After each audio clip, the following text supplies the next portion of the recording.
उस पार्टी का तहे दिल से शुक्रिया अदा करने के लिए आया हूं जिस पार्टी ने हमें मजबूर किया यहां तक पहुंचने के लिए। मजलिस इत्तेहाद अल मुस्लिमीन ने ये फैसला कर चुकी थी इस बार चूंकि तेलंगाना के अंदर इलेक्शंस है और तेलंगाना के अंदर भारतीय जनता पार्टी और कांग्रेस ने मजलिस इत्तेहाद अल मुस्लिमीन को निशाना बनाया, हमने सोचा कि हम पूरी ताकत वहां पर लगाएंगे। मध्य प्रदेश के अंदर इस बार हम इलेक्शन नहीं लड़ेंगे, ये फैसला किए थे। यहां के हमारे बुरहानपुर के जिम्मेदार उन लोगों ने भी ये ऐलान किया था कि हम यहां पर चुनाव नहीं लड़ेंगे। तो क्या वजह है कि महज इलेक्शन से 2-3 दिन पहले मजलिस इत्तेहाद अल मुस्लिमीन ने यह फैसला किया कि हम मध्य प्रदेश के अंदर इलेक्शन लड़ेंगे। उसकी वजह यह है कि पूरे मध्य प्रदेश के अंदर 230 विधानसभा की सीटें हैं। 230 में से मुसलमानों को जो टिकट दिया गया है वो कितने टिकट दिए गए? तो महज 2 टिकट दिए गए। वो भी उनकी मजबूरी थी कि वहां पर 2 सिटिंग एमएलए थे। जब हमने देखा कि इतनी बड़ी आबादी, इतनी बड़ी तादाद होने के बावजूद भी कई ऐसे चुनावी क्षेत्र के अंदर जहां से आपकी सीट बड़ी आसानी के साथ निकल सकती है अगर आप सिर्फ एक ताकत बनकर खड़े रहे, तो वहां से भी टिकट नहीं दिया गया। यहां के लोगों ने और खास तौर से मजलिस के इत्तेहाद अल मुस्लिमीन के हमारे तमाम जिम्मेदारान, मैं उनका तहे दिल से शुक्रिया अदा करता हूं। उन्होंने असद साहब से ये कहा कि साहब अगर बुरहानपुर जैसे इलाके से अगर हम अपना उम्मीदवार नहीं खड़े करेंगे तो फिर कहां से खड़े करेंगे? असद साहब ने मुझे हैदराबाद बुलाया।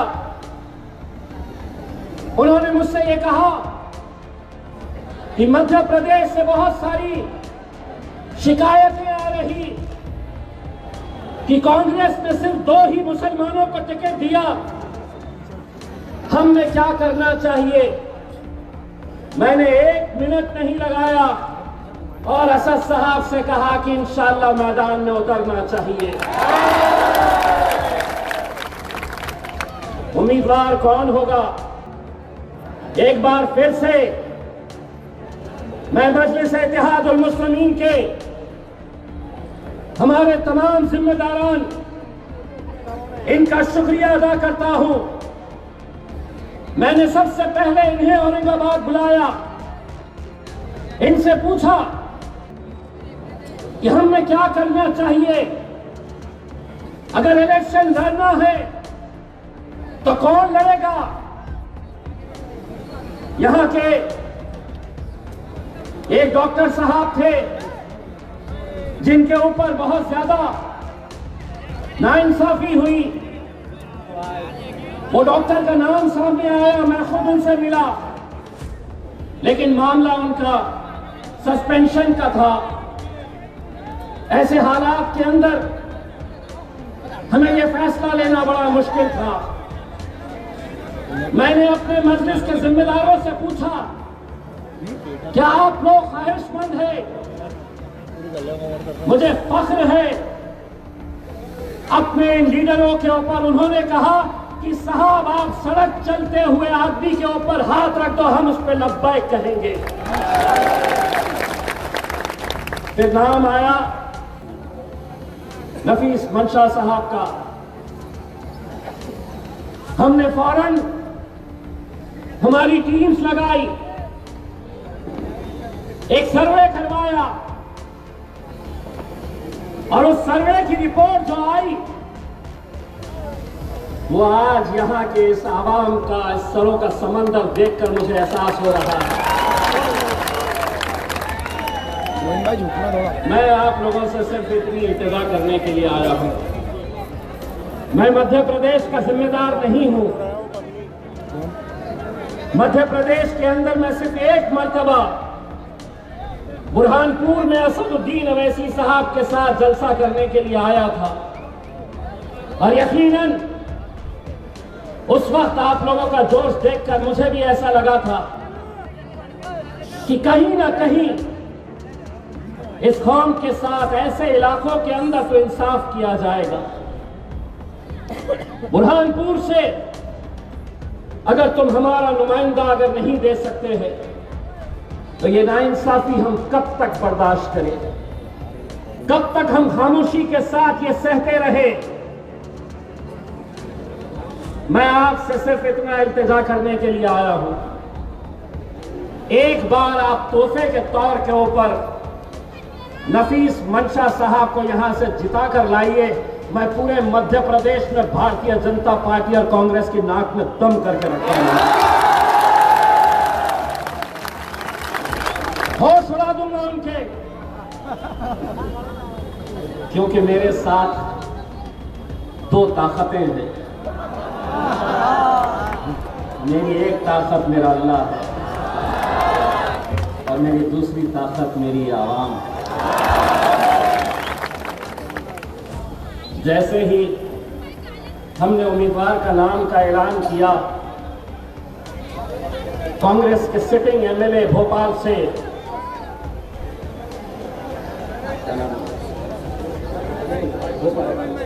आरिफ मसूद साहब मुझे फोन किए, सिटिंग एमएलए है, और मुझसे कहा कि आप ये बहुत गलत फैसला कर रहे हैं।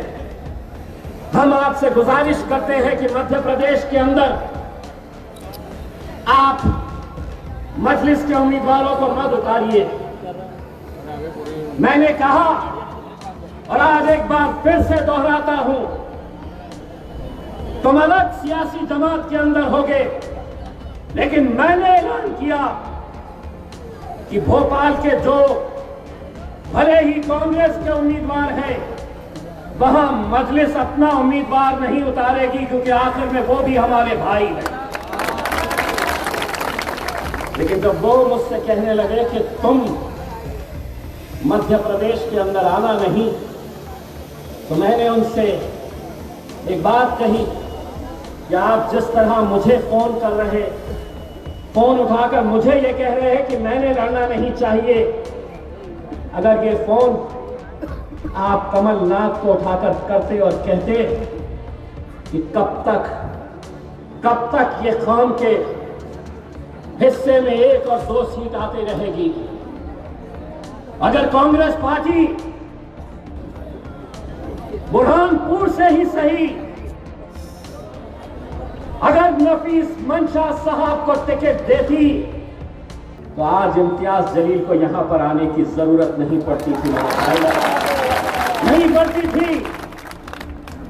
लेकिन नफीस भाई एक बात बताओ,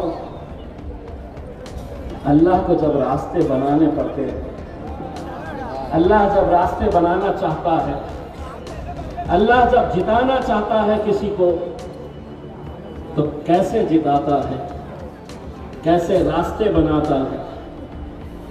मुझे ये बताया गया था कि यहाँ के कांग्रेस के बहुत सारे पार्षद अपनी नाराजगी का इजहार करने के लिए जब भोपाल गए, अपने नेताओं से ये कहने के लिए कि बुरहानपुर के अंदर जहां पर 23 मुसलमान पार्षद है, उनमें से किसी एक को टिकट दे देते, तो जिस जिल्लत का सामना मेरे अपने भाइयों को करना पड़ा, कांग्रेस का एक बड़ा लीडर सुरजेवाला ने यहां तक इस हद तक पहुंच गया कि जब ये अपनी नाराजगी का इजहार करने लगे तो पुलिस को बुलाया गया और पुलिस से कहा गया कि इन्हें बाहर निकाल दो। सुरजेवाला, इंशाअल्लाह वो दिन भी आएगा जब मेरा भाई नफीस तेरे सामने टांग पे टांग रखकर बैठे। जिस मुसलमान क़यादत को तुम खत्म करने के लिए चले हैं कमलनाथ, वो दिन आएगा कि मेरा भाई तेरे बाजू वाली कुर्सी के ऊपर आकर बैठे। मेरे भाइयों, कब तक? आज यकीनन अगर कांग्रेस ये कहती है कि हमने लड़ना नहीं चाहिए, तो वही कांग्रेस के बड़े बड़े नेताओं से मैं ये सवाल करना चाहता हूं। महाराष्ट्र में 48 लोकसभा की सीटें हैं, कितनों को टिकट दिए कांग्रेस ने? तो 0, 0। पूरे महाराष्ट्र से एक मुसलमान चुनकर आया है लोकसभा के अंदर, वो तुम्हारा बेटा, तुम्हारा भाई इम्तियाज जलील मजलिस से शिहाब नसीम। क्या वजह है? वही कांग्रेस वालों से मैं पूछना चाहता हूं, अगर टिकट देंगे ही नहीं तो जीतेंगे कैसे? अगर टिकट देंगे ही नहीं तो कहां से हमारी आवाज विधानसभा और लोकसभा तक पहुंचेगी?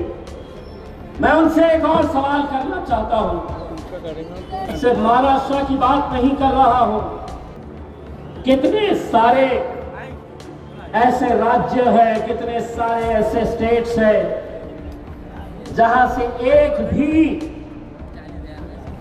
भी मुस्लिम एमपी वहां से चुनकर नहीं आता है? कितने राज्य?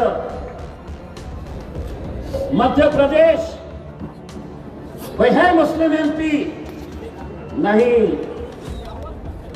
गुजरात कोई है? नहीं। कर्नाटक? नहीं।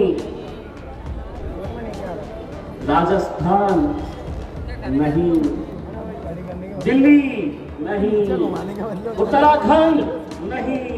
झारखंड? नहीं। क्यों नहीं? कभी सोचे हैं?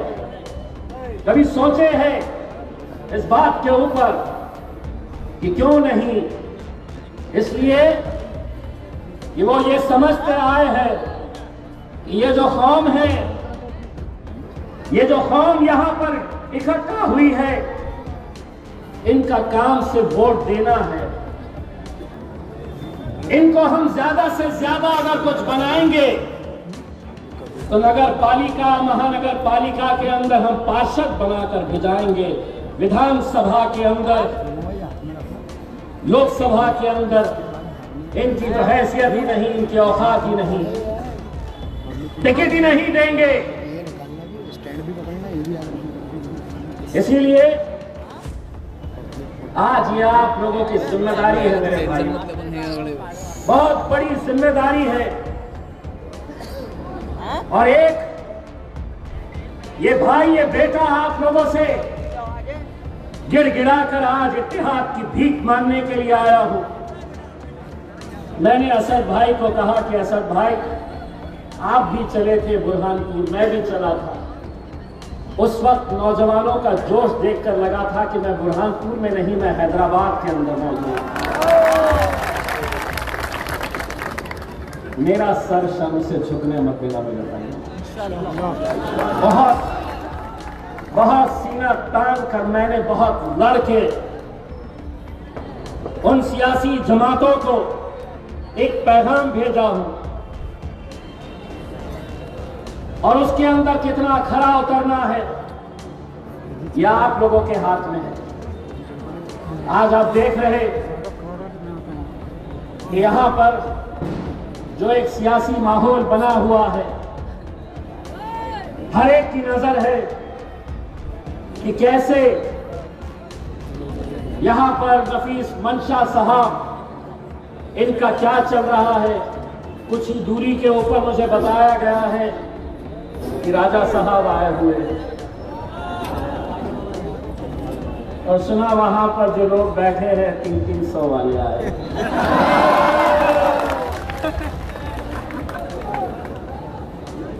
राजा इतना पैसा क्यों खर्चा किया? यहीं आ जाना था, हमारे बाजू खड़े हो जाना था। पहले तुम तकरीर करना था, फिर हम तकरीर करते थे एक ही स्टेज के ऊपर से। और जिन सवालों को मैंने उठाया है वो सवालों का अगर जवाब देते तो हम मैदान से हट जाते। लेकिन अगर तुम ये समझ रहे हैं राजा कि ये तुम्हारे गुलाम है, अगर तुम ये समझ रहे हैं कि ये सिर्फ एक रबर स्टैंप है कि हम 5 साल के बाद आते रहेंगे और इनका काम वोट देते रहना है, विधानसभा के अंदर हम जाएंगे, हम बैठेंगे, हमारी सियासत क्या है आज तक? वो समझते हैं कि हमारे लीडर, हमारे नौजवान कुर्सियां बिछाने का काम करेंगे, शतरंजियां उठाने का काम करेंगे। एयरपोर्ट के ऊपर वो आएंगे नेताजी तो फूल का गुलदस्ता लेकर आएंगे, इफ्तार की पार्टी रखेंगे, उनको टोपी पहनाएंगे, खजूर खिलाते हुए फोटो खिंचाएंगे, दूसरे दिन अखबार में छपाएंगे और ये बताएंगे कि कितने सेक्युलर हैं। राजा, अगर सभा चल रही है तो सुनो। इतने सालों तक तुम दूल्हे बना करते थे, घोड़ी पर तुम चढ़ा करते थे और बाराती इन्हें बनाते थे। लेकिन अब वक्त बदल गया है राजा। अब दूल्हा मेरा नफीस मंशा बनेगा।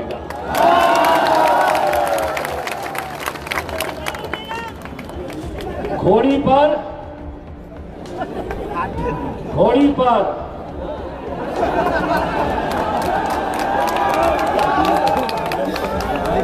और नाचने के लिए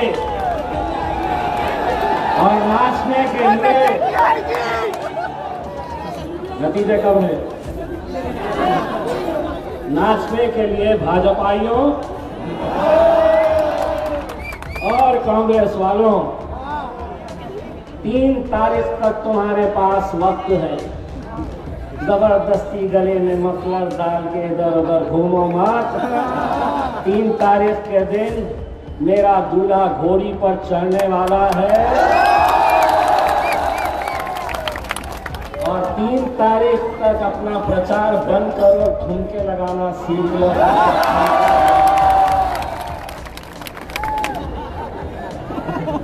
बहुत हो गया।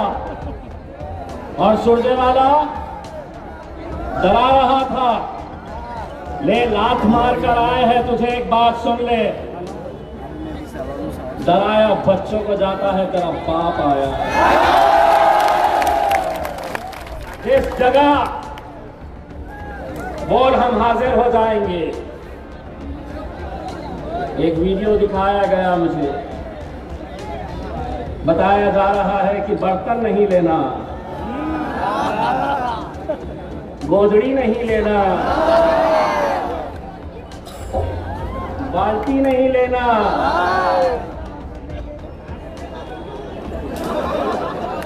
जेवर नहीं लेना। और आपका उम्मीदवार बैठ के सुन रहा है।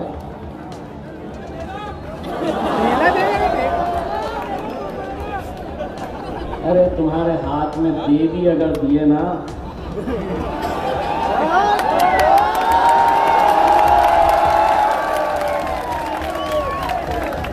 हम खामोश है तो खामोश है। लेकिन एक बात ये समझ लेना कि हम इतने भी शरीफ नहीं है जितना तुम समझ रहे हो। भाई शाहरुख की फिल्में तो हम भी देखते हैं। वो जो भाषण कर रहा था उसको बोल देना कि हम जरा से शरीफ क्या हो गए, सारी दुनिया करना। लोगों को इतना कहना चाहता हूं मेरे भाई कि आज अगर हमसे लोग ये कहते हैं कि ये यहाँ पर क्यों आए हैं, आप बार बार ये सुनते होंगे, बार बार ये सवाल उठता है कि ये आए हैं, मजलिस आई है तो इसका फायदा भाजपा को मिलने वाला है। तो सुनो,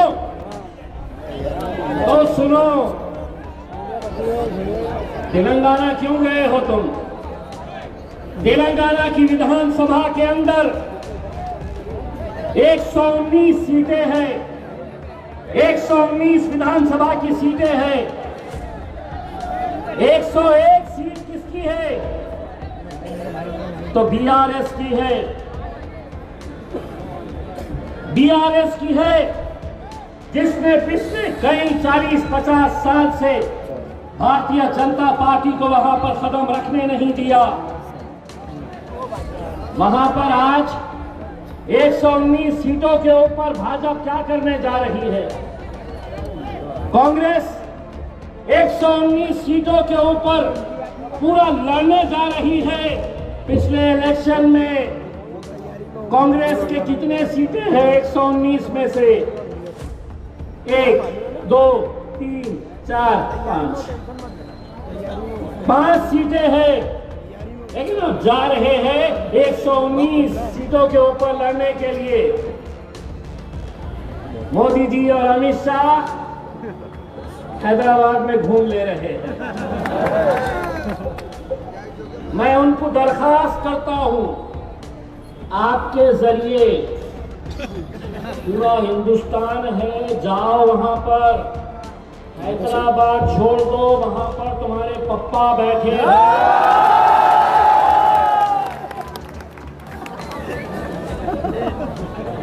कल दिन भर चलने वाला है।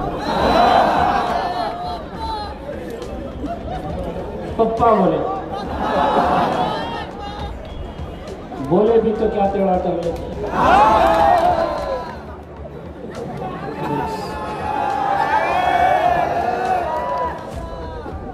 नहीं, एक बात समझ लो, ये जमात है कोई गूंगे मुक्के बहरों की जमात नहीं है। हमारे साथ जुड़ने के बाद गूंगे और मुक्के भी बोलना शुरू कर देते, और हमको ये बोलने की जरूरत नहीं रहती है, ये मत खरीदो, वो मत खरीदो, ये ले लो। कौन खा रहे हो?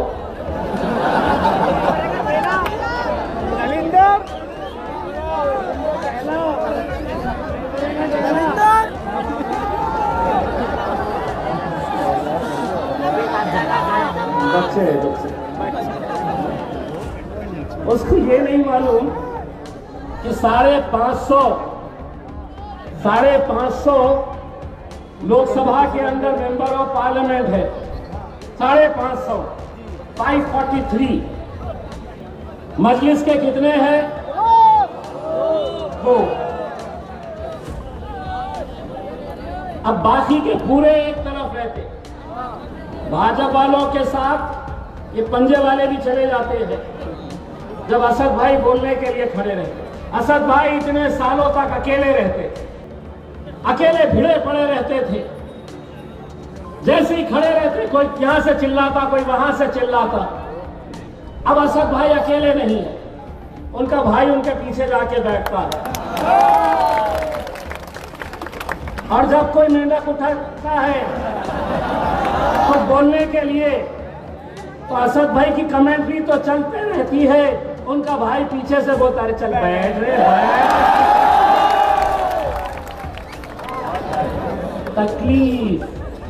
तकलीफ इसी बात की है, भाजपा वालों को तकलीफ इसी बात की है कि हम 300 है, और ये बोले कैसा करते तुम, ये इतनी हिम्मत। मैं बोला जंगल में कुत्ते बिल्ली कितने हैं देखते नहीं, शेर कितने हैं।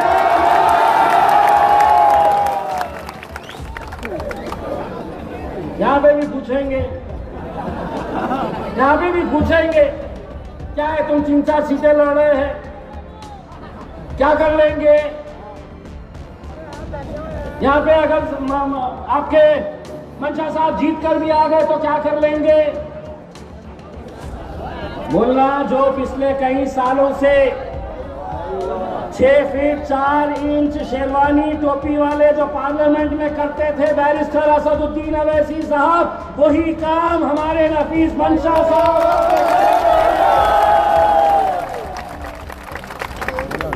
आज हमको ये कहा जाता है कि नहीं मजलिस दूर रहो, मजलिस से दूर रहो, क्योंकि फिरका परस्त जमात है, जातिवादी जमात है, कट्टर है।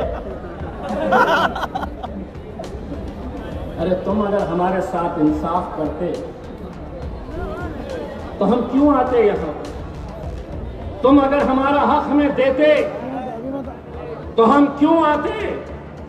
लेकिन एक बात मैं कहना चाहता हूं, अगर हमको फिरका परस्त कहते हैं तो हां, मैं फिरका परस्त हूं।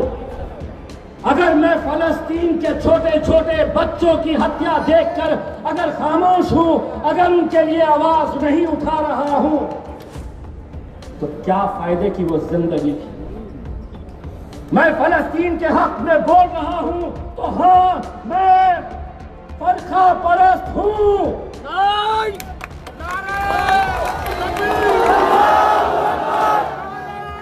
मैं अगर मेरे भाई अखलाक और पहलू खान और न जाने कितने ऐसे नौजवान जिनको छोटी छोटी बातों के ऊपर दुनिया से रुखसत कर दिया गया, कत्लेआम कर दिया गया,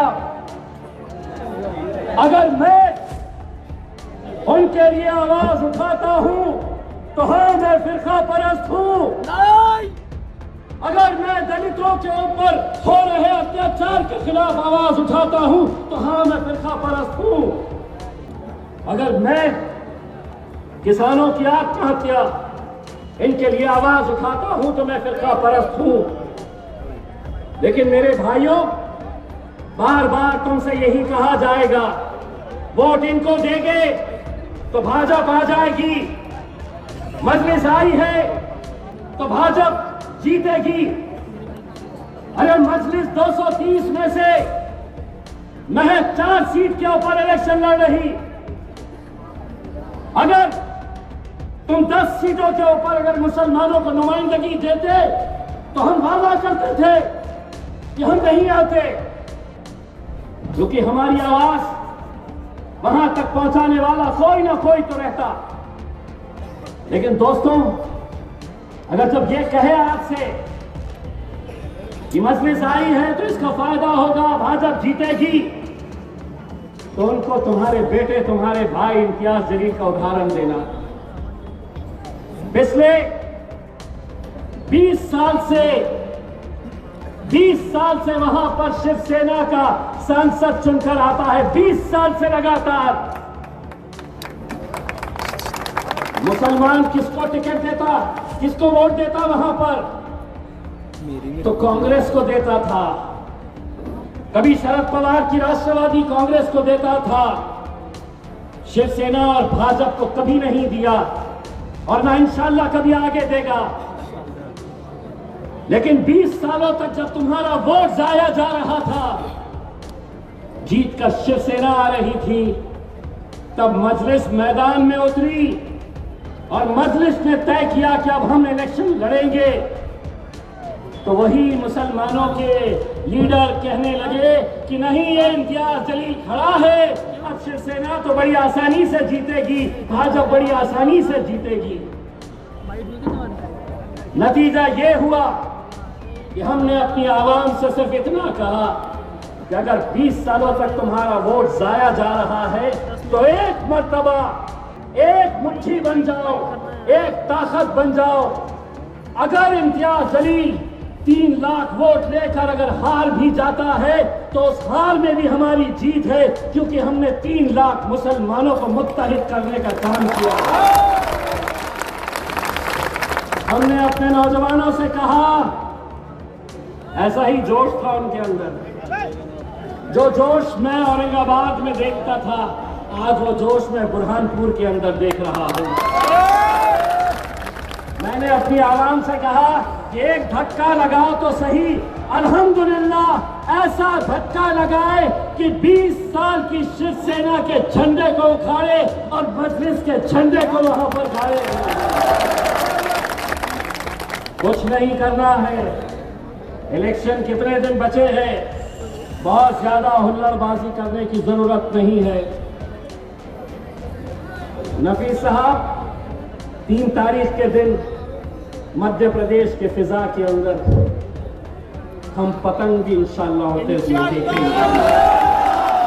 और मैं भी फख्र से वहां की आवाम को ये कहूंगा कि नफीस भाई का एक भाई भी वहां पर इत्तेहाद की भीख मांगने के लिए गया था। मैं भी आप लोगों से आज उसी इत्तेहाद के लिए यहां पर आया हूं। बहुत ज्यादा आप लोगों का यहां पे सरों का समंदर देखकर अपने जाती इख्तिलाफात को छोड़िए मेरे भाइयों, ऐसा मौका दोबारा नहीं आने वाला है। ऐसा मौका दोबारा नहीं आने वाला है।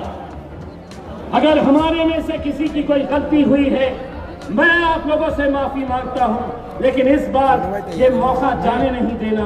एक मर्तबा आप यहां पर हमारे पैर मजबूत कर दीजिएगा, एक बार पैर मजबूत कर दीजिएगा, फिर देखिए एक तरफ ये कमल रहेगा और दूसरे तरफ दूसरा कमल रहेगा। ये मध्य प्रदेश का अलग ही मामला है, दोनों तरफ कमल कमल है। एक कमलनाथ है तो दूसरा कमल का फूल है। ये सीट एक मर्तबा आ गई तो उनको भी समझ में आएगा कि 100 सोनार की किसको बोलते हैं।